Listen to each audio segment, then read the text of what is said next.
21 июли соли 2020 дар пойтахти мамлакат шаҳри Душанбе бо иштироки асосгузори сулҳу ваҳдати миллӣ, пешвои миллат, президенти ҷумҳурии Тоҷикистон муҳтарам Эмомалӣ Раҳмон ва раиси Маҷлиси Миллии Маҷлиси Олии Ҷумҳурии Тоҷикистон, раиси шаҳри Душанбе муҳтарам Рустами Эмомалӣ, қасри теннис ва маҷмӯаи варзиши обии шаҳри Душанбе мавриди истифодабарӣ қарор дода шуд.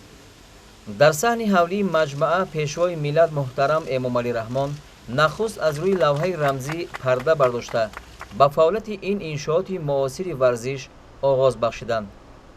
бояд гуфт ки қасри теннис ва маҷмӯаи варзиши обии шаҳри Душанбе яке аз калонтарин маҷмӯаҳои варзиши мамлакат мебошад. маҷмӯаи варзиш асосои маблағҳои буҷети шаҳри Душанбе дар майдони 10 гектар бунёд гардидааст. корҳои лоиҳакашӣ ва сохтмони маҷмӯа ҳанӯз соли 2012 оғоз ёфта.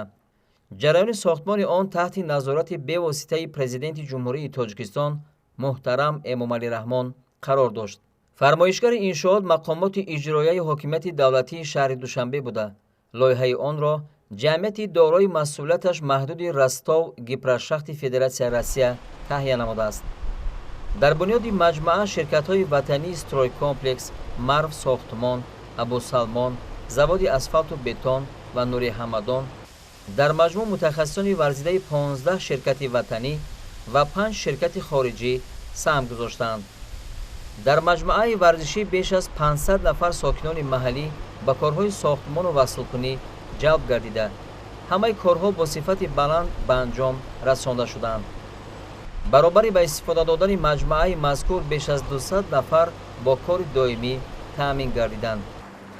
баъди ифтитоҳи иншоот сарвари давлат муҳтарам Эмомалӣ Раҳмон бо раиси шаҳри Душанбе муҳтарам Рустами Эмомалӣ бо шароиту имкониятҳои қасри теннис ва маҷмӯаи варзиши обӣ шинос шуданд ва президенти мамлакат муҳтарам Эмомалӣ Раҳмон иттилоъ дода шуд ки маҷмӯаи варзишӣ аз қасри теннис барои зиёда аз 3000 ҷойнишаст бо таваққуфгоҳи зеризаминӣ барои 300 воситаи нақлиёт, қасри намудҳои варзиши обӣ барои қариб 2500 ҷойнишаст, ҳавзи шиноварӣ кушода бо 300 ҷойнишаст ва 27 лифт иборат буда.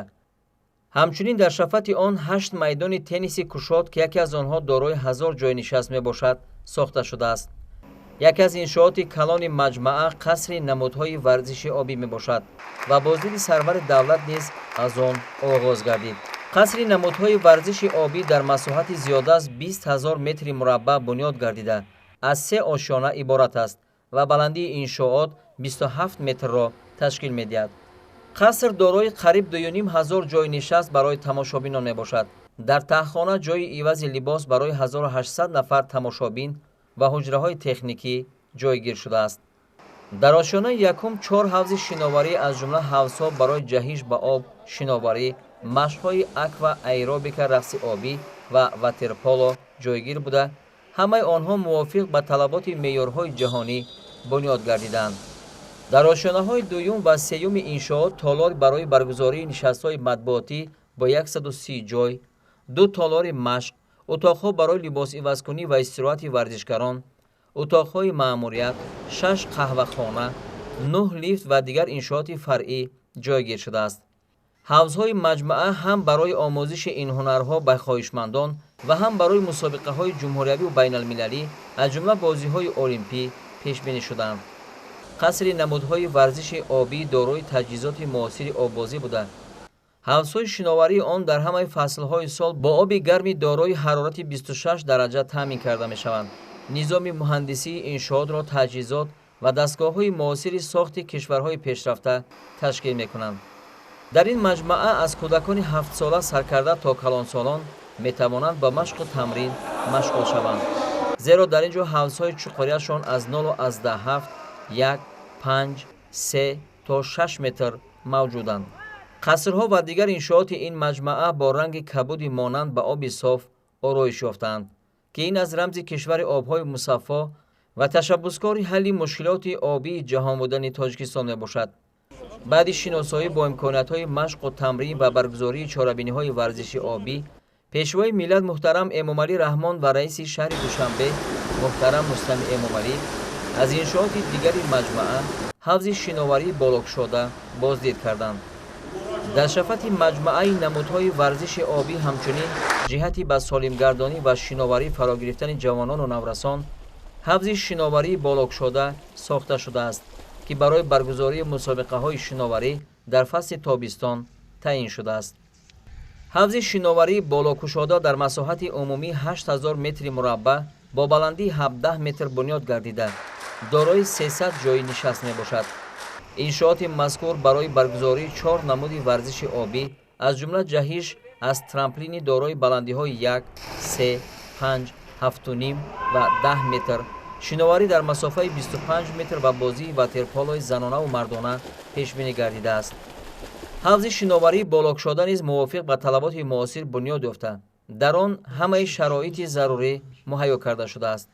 лоиҳаи маҷмӯа бо Федератсияи байналмилалии намудҳои варзиши обӣ мувофиқа гардидааст. дар иншоот системаи шабакаҳои зарурӣ мутобиқи талаботи Федератсияи байналмилалии шиноварӣ ва Федератсияи байналмилалии теннис барои гузарондани мусобиқаҳои сатҳи умумиҷаҳонӣ насб гардидааст. бояд гуфт, ки мутахассисони Федератсияи байналмилалии шиноварӣ ва Федератсияи байналмилалии теннис ҷараёни корҳои лоиҳакашиву сохтмонро бевосита назорат карда, барои ба талаботи меъёрҳои ҷаҳонӣ ҷавобгӯ гардидани маҷмӯа тавсияву маслиҳатҳои муфид доданд. натиҷаи ҳамин ҳамкорӣ буд, ки маҷмӯаи варзиш аз тарафи сохтмончиёни тоҷик бо тарҳи зебо, бо дар назардошти талаботи меъёрҳои муосир ва бо сифати баланд бунёд шудааст. тибқи талаботи ба наворгирии бозиҳои варзишӣ дар иншооти ёрирасони маҷмӯа таҷҳизоти махсус насб гардидааст, ки тавассути он сатҳи видеоии мусобиқаҳои дохилӣ ва байналмилалӣ ба шабакаҳои телевизионӣ пайваст карда шудааст. пас аз шиносоӣ бо фаъолияти ҳавзи шиноварии болокушода роҳбари давлат муҳтарам Эмомалӣ Раҳмон ва раиси шаҳри Душанбе муҳтарам Рустами Эмомалӣ аз қасри теннис, ки дар як бинои алоҳидаи зебо ҷойгир аст, дидан карданд.